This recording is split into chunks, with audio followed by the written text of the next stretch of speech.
Episode के start में हम लोग यहाँ पे जेड को कहीं बैठे हुए देखते हैं और वो अपनी आखिरी शब्द कहता है कि जैसा तुम सोच रहे थे वैसा नहीं होने वाला। अब तभी उसी वक्त वो डीमन वहाँ पे आता है और वो बोलता है कि तुम किस बारे में बात कर रहे हो जेड। इस पे जेड उसका यहाँ पे जवाब देते हुए कहता है कि तुम आखिर में जाके हारने वाले हो और तुम जो भी सोच रहे हो वो सब नहीं हो पाएगा। जिसपे डीमन जेड से पूछता है कि आखिर उसे कौन हराएगा, लेकिन जेड कुछ भी नहीं बोलता और वहीं पे बैठा रहता है। जिसके बाद डीमन बोलता है यानी कि जेड मर चुका है। और जैसे ही वो यहाँ पे समझता है कि जेड मर चुका है वो उसकी बॉडी के ऊपर पूरी तरह से काबू कर लेता है। उसकी बॉडी के ऊपर यहाँ पे कंट्रोल करने के बाद सबसे पहली चीज जो वो सोचता है वो ये होती है कि जेड मरते हुए क्या कह गया। वो कह रहा होता है कि मैं उसकी पावर्स तो यूज कर सकता हूँ। तो आखिर वो इतने टाइम से क्या कर रहा था, वो जेड की मेमोरी में यहाँ पे झांकने की कोशिश करता है। तो उसे यहाँ पे सिर्फ जेड के कुछ फ्रेंड्स दिखते हैं, लेकिन उसकी डीप डाउन जो मेमोरी है वो उसे नहीं दिखती। फिलहाल इस डीमन का चेला इस डीमन से कह रहा होता है मास्टर आपने फाइनली इस पावर को हासिल कर ही लिया, अब आप आखिर आप क्या करने वाले हो। जिसपे ये डीमन कहता है कि जेड को एक मैसिव वॉर से काफी डर लगता था, तो चलो एक भयानक वॉर करते हैं। इसकी अगली सीन में हम लोग यहाँ पे शिल्पा को देख रहे होते हैं जो कि इस डीमन के शरीर से कह रही होती है कि जब तक इस डीमन ने तुम्हारे ऊपर यहाँ पे काबू नहीं करा था तब तक तुम एक बहुत ही अच्छे स्वॉर्ड्समैन थे। और शिल्पा चाहती थी कि वो लॉर्डेस के लोग यहाँ पे स्वॉर्ड फाइट भी देख सके और उनके स्टाइल्स को सीख सके। फिलहाल हम लोग देखते हैं कि रेन और बाकी लोग प्रे करते हुए रो रहे थे। जब शिल्पा पूछती है कि क्या तुम लोग इसे जानते थे, तो ये लोग मना कर देते और कहते हैं बस हमें इसके लिए बुरा लग रहा है। शिल्पा कहती है तुम लोग असैसिन बनने के लायक नहीं हो, इतने कमजोर दिल के साथ। फिलहाल यहाँ पे गैलिया बोल रहा होता है कि उसे याद आ गया कि शिल्पा कौन है। एक्चुअली में ये तो वही सिल्वर ब्लेड है। लेकिन तभी एक बार में चारों तरफ कोहरा फैल जाता है जो कि काफी गर्म भी होता है। हम लोग यहाँ पे लॉयड को देखते हैं जो कि एक बैरियर के अंदर होता है। वो कह रहा था अरे नहीं शायद से मेरा ये मूव काफी ज्यादा गलत हो गया। हम फ्लैशबैक में जाते हैं जहाँ पे लॉयड पानी के ऊपर तैर रहा होता है या फिर कहाँ उड़ रहा होता है। उसके पीछे यहाँ पे वो डीमन उसके ऊपर अटैक कर रहा होता है। लॉयड हम लोग को एक्सप्लेन कर रहा होता है कि इतनी फाइट के बीच में जितनी भी चीज उसने समझी है वो ये है कि इसका ये मूव उसके यहाँ पे बैरियर के थ्रू काफी इसलिए जा सकता है, चाहे वो सिंगल बैरियर हो या फिर डबल बैरियर। लेकिन हाँ एक हैवी ड्यूटी बैरियर जो कि लॉयड लगा कर रखता है उसके आर पार ये नहीं जा सकता। लेकिन फिर भी उसकी कर्व स्पीच वो तो काफी इजिली उसके आर पार जा सकती है। इसके लिए लॉयड को अपने बैरियर से बाहर आना पड़ेगा। और एट द एंड ये मूव जिसका नाम सिल्वर वुल्फ है, लॉयड बताता है अगर ये मूव उसे लग गया तो वो एक बार में ही मारा जाएगा। इसलिए उसे हमेशा यहाँ पे काफी तेज स्पीड से भागना पड़ रहा है ताकि वो इन अटैक से बच सके। वो बताता है कि अगर वो इस डीमन की जगह होता तो एक बार में जितने भी अटैक्स हैं उन सबको यहाँ पे लॉन्च कर देता। लेकिन अब वो यहाँ पे भागते भागते थक चुका है, इसलिए अब वो अटैक करने वाला है। और लॉयड यहाँ पे अटैक को यहाँ पे चैंट करते हुए बताता है कि उसे अपना ये मूव 2 सेकंड के अंदर ही करना होगा। और लकीली लॉयड इसे चैंट कर भी लेता है,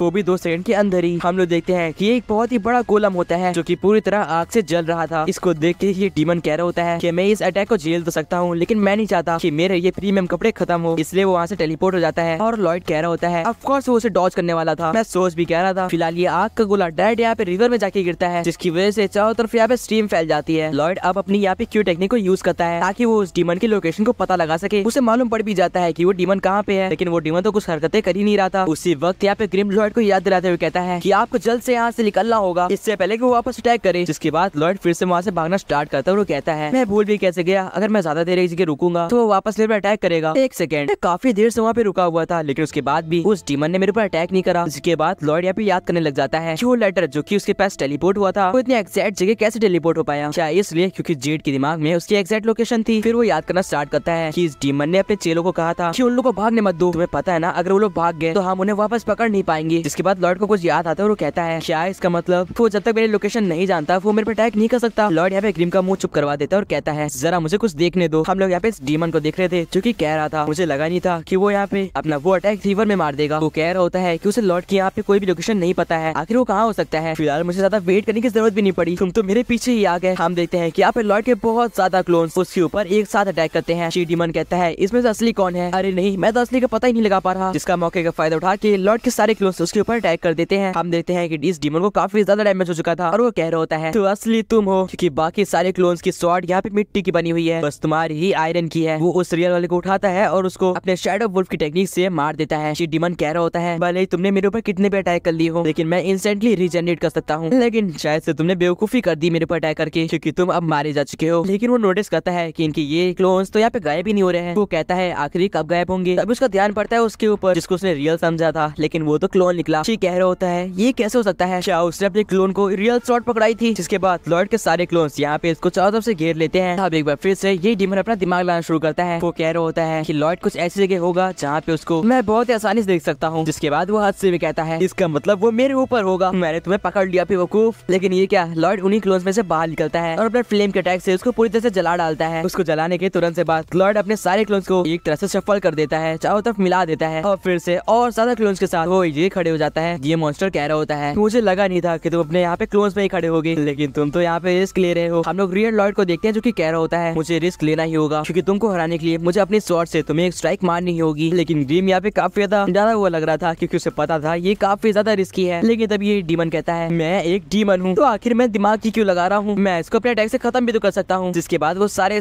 यहाँ पे क्लोन्स के ऊपर अटैक करना शुरू कर देता है। तभी एक क्लोन के ऊपर यहाँ पे पूरा बैरियर लग रखा था। जैसे ही यहाँ पे वो डीमन ये देखता है वो इसके पास जाता है और उसे पकड़ते हुए कहता है आखिरकार तुमने अपने आप को बचाने की कोशिश करी ही और अपने आप को मेरे हवाले कर बैठे। वो कहता है अब बस बहुत हुआ, मैं सारा खेल यहीं पे खत्म कर दूंगा। लेकिन ये क्या, ये भी एक क्लोन होता है जो कि मिट्टी का बना हुआ था। ये सोच रहा होता है कि ये तो इम्पॉसिबल है कि लॉर्ड अपने रियल बॉडी को यहाँ पे किसी तरह के बैरियर से प्रोटेक्ट ना करे। वो देख रहा होता है कि सारे क्लोन्स यहाँ पे चारों तरफ भाग रहे हैं और अपने आप को बचाने की कोशिश कर रहे हैं। वो सोच रहा होता है क्या वो उसको रियल वाले को कैसे पहचाने और दिमाग लगा रहा होता है। लेकिन फिर से वो कहता है मैं एक डीमन हूँ, मैं सबको मार सकता हूँ, तो फिर मैं दिमाग क्यों लगा रहा हूँ। हम यहाँ पे लॉर्ड को देखते हैं जो कि सच में बिना किसी बैरियर की होता है। ग्रीम बता रहा था कि लॉर्ड अपनी टेक्निक से इस टाइम इनविजिबल हो चुका है, लेकिन ये बेवकूफ बिना बैरियर के है। हालांकि वो डीमन लॉर्ड को इस टाइम नहीं देख सकता क्योंकि लॉर्ड इस टाइम इनविजिबल हो रखा है। ग्रीम सोच रहा होता है आखिर लॉर्ड अपने स्वॉर्ड से उसके ऊपर स्ट्राइक करने की क्यों सोच रहा है, आखिर इस स्वॉर्ड में ऐसा क्या खास है। तभी वो पास्ट को याद करता है जहाँ पे वो पूछ रहा होता है कि आखिर लॉर्ड ने इस स्वॉर्ड का नाम स्पेल टेकर क्यों रखा। जिसमें लॉर्ड बताता है काफी इजी है क्योंकि ये दोस्तों के स्पेल्स को ले सकता है। सिंपल है, अगर सामने से कोई भी अटैक आ रहा है और तुम इस स्वॉर्ड से उसे स्लाइस करते हो तो तुम उसे एनालिसिस कर सकते हो कि वो अटैक कैसे बना है या फिर उसे यूज भी कर सकते हो। ग्रीम कहता है ये तो सच में कमाल की चीज है। लॉर्ड कह रहा होता है कि अब इसकी हेल्प से मैं काफी ज्यादा नया मैजिक सीख सकता हूँ। अब हम यहाँ पे प्रेजेंट में आते हैं जहाँ पे लॉर्ड इसके शैडो वुल्फ्स के अटैक को स्लाइस कर रहा होता है और हम लोग देख पा रहे थे कि ये मैजिक से बना हुआ अटैक इसके स्वॉर्ड से स्लाइस भी हो रहा था। ग्रीम कह रहा होता है आखिर ये इंसान भागता क्यों नहीं है जबकि उसके पास इतना अच्छा मौका है। इस टाइम वो डीमन हमें देख भी नहीं सकता। लेकिन लॉर्ड यहाँ पे किसी और मूड में था, वो यहाँ पे इस डीमन के और करीब जा रहा था। तभी ग्रीम को भी समझ में आ जाता है और वो कहता है सही कहा, ये बंदा रिट्रीट करने वाले में से नहीं है। मैंने अभी तक जितने भी मैजिक यूजर्स को देखा है ये उनमें से सबसे ज्यादा यूनिक और कमाल का है। हम यहाँ पे लॉर्ड को देखते हैं जो कि एक वॉइड में आ चुका था और वो यहाँ पे आके जेड का नाम लेते हुए कहता है क्या तुम यहाँ पे हो। जिसके बाद एक लाइट एनर्जी चारों तरफ फैल से आती है जो कि शायद से लॉर्ड को कुछ बताना चाहती थी। लॉर्ड कहता है मैं समझ गया, तो मुझे क्या बताना चाहते हो। अब हम यहाँ पे प्रेजेंट में आते हैं जहाँ पे लॉर्ड के सारे क्लोन्स यहाँ पे अपने आप मेल्ट हो जाते हैं और लॉर्ड जो कि इनविजिबल हो रखा था वो उसके सामने आ जाता है। शी डीमन लॉर्ड से पूछता है कि तुम ऐसा क्यों कर रहे हो, आखिर तुम आप क्या प्लान कर रहे हो। जिसपे लॉर्ड कहता है कि वो समझ चुका है कि उसे क्या करना है। शी डीमन कहता है क्या कह रहे हो, क्या तुम्हें समझ में आ गया कि तुम मुझसे बच नहीं सकते। लेकिन लॉर्ड कहता है कि ऐसी बात नहीं है। क्या तुम्हें याद है जेड ने अपने मरते हुए क्या कहा था। जिसपे यहाँ पे इस डीमन को याद आता है कि जेड ने कहा था कि वो मारा जाएगा। फिलहाल यहाँ पे डीमन कहता है कि क्या तुम लड़ रहे हो इन सब लोगों को बचाने के लिए, इन कमजोरों को बचाने के लिए। मैं तुम्हें अभी भी एक मौका देता हूँ, मेरे साथ हाथ मिला लो और हम इस पूरी दुनिया पे कब्जा करेंगे। लेकिन लॉर्ड मना कर देता है और वो कहता है मुझे पता है तुम इस बात को नहीं समझ पाओगे, लेकिन समझने की कोशिश करना। एक शेर के पास उसके पंजे और उसके तेज दांत पहले से होते हैं और वो पहले से ही पावरफुल होता है जैसे कि तुम। लेकिन हम ह्यूमंस काफी ज्यादा वीक होते हैं, हमारे पास कोई पावर नहीं होती। लेकिन यही हमारी स्पेशलिटी है क्योंकि हम उसे सीखते हैं और मैजिक उसी का एक अहम पार्ट है। मैजिक एक ऐसी चीज है जो कि हमें पावरफुल बनाता है और शायद कहीं ना कहीं हमें अपने सपने को अचीव करने में भी मदद करता है। शेर डीमन कह रहा होता है तुमने सही कहा, मैं ये सब बिल्कुल भी समझ नहीं पाया, लेकिन शायद से अब तुम मरने वाले हो। जैसे ही डीमन टेलीपोर्ट करता है लॉर्ड उसे एक बहुत ही तेज मुक्का मारता है। लॉर्ड कह रहा होता है अब बस बहुत हो गया, ये खेल यहीं पे खत्म होता है। वो बताता है कि उसने यहाँ पे मानक यूज ना करके श्यू टेक्निक को यूज करा है। शेर डीमन कह रहा होता है कि अब ये बच्चा मुझे कुछ ज्यादा गुस्सा दिला रहा है, अब शायद से टाइम है कि मैं इसको खत्म ही कर दूं। फिलहाल लॉर्ड यहाँ पे काफी ज्यादा स्टाइल में कहता है कि क्या तुम्हारे सारे मूव्स खत्म हो गए, तुम्हें जो भी करना है जल्दी करो। लॉर्ड यहाँ पे इससे कहता है कि क्या तुम्हें सच में याद नहीं है कि जेड ने मरते हुए क्या कहा था। जिसमें डीमन कहता है ज्यादा कुछ खास नहीं कहा था, आखिर तुम इस बात को रिपीट क्या कर रहे हो। जिसपे लॉर्ड कहता है कि तुम हारोगे और लॉर्ड की शक्ल में उसको जेड की शक्ल दिखती है क्योंकि जेड ने भी मरते हुए सेम चीज कही थी। अब ये सुन के यहाँ पे डीमन थोड़ा सा डर सा जाता है, लेकिन वो यहाँ पे फिर से फ्रॉड करते हुए कहता है कि मैं एक डीमन लॉर्ड हूँ, तुम मेरे से बच नहीं सकते कमजोर। लेकिन एक बार फिर से जैसे ही वो टेलीपोर्ट करता है लॉर्ड उसे फिर से मारता है। इस डीमन को समझ में नहीं आ रहा था कि लॉर्ड को आखिर कैसे मालूम पड़ रहा है कि आखिर वो कहाँ टेलीपोर्ट होने वाला है। शी डीमन कहता है कि हालांकि मैं रीजनरेट कर सकता हूँ, लेकिन एक चीज है जो मैं नहीं कर सकता, इस दर्द को कम करना। वो फिर से एक बार टेलीपोर्ट करता है और लॉर्ड कहता है या फिर से, और एक बार फिर से जहाँ पे वो टेलीपोर्ट करता है लॉर्ड वहीं पे आ जाता है और मौके का फायदा उठा के लॉर्ड अपना डबल स्पेल टेक्निक को यूज करता है, उसके ऊपर अटैक करता है। ये अटैक ज्यादा पावरफुल होता है। ये डीमन तो वहीं पे ज्यादा गिर जाता है जहाँ पे वो लावा होता है। ये डीमन कह रहे होता है अरे नहीं, अगर मैं इस लावा पूल में गिरा तो काफी ज्यादा दर्द होगा। लेकिन जैसे फिर से वो टेलीपोर्ट करने की ट्राई करता है लॉर्ड एक बार फिर से उसे वापस लात मारता है और नीचे गिरा देता है। जिसके बाद हम लोग एक बहुत ही शाइनी और बहुत ही ब्यूटीफुल मूव को देखते हैं। लॉर्ड अपने रियल फॉर्म में होता है, वो बता रहा होता है कि मैजिक एक ऐसी चीज है जो कि बरसों से सीखी जा रही है और कोई भी इसको मास्टर नहीं कर पाया। अलग अलग लोग इसको लिखते हुए आ रहे हैं और आगे पहुंचाते जा रहे हैं। आखिर ये मैजिक एक ऐसी चीज है जो कि सीखने के लिए काफी टाइम लगता है और काफी लोगों को इसके ड्रीम्स आते होंगे, तभी तो इसे सीख भी पाते हैं। इन मैजिक यूजर्स में से कुछ लोग काइंड होते हैं, कुछ लोग काफी भयानक और कुछ लोग मेरे जैसे जिन्हें मैजिक सीखना अच्छा लगता है। और लॉर्ड यहाँ पे कह रहा होता है कि क्या तुम्हारे सारे टेक्निक्स खत्म हो गए, तुम्हें कुछ और नया दिखाना तो दिखाओ मेरे को, नहीं तो मरने के लिए तैयार हो जाओ। जिसपे डीमन चिल्लाते हुए कह रहा था, तुम्हें पता है एक डीमन और डीमन लॉर्ड को क्या चीज अलग करती है? क्योंकि एक डीमन लॉर्ड इस एटमॉस्फेयर से पूरे माना को अब्सॉर्ब करके यूज कर सकता है, और वो कुछ ऐसा ही करता है, और वो अपने अटैक का नाम द इमॉर्टल डार्क स्फीयर देता है। और गाइस ये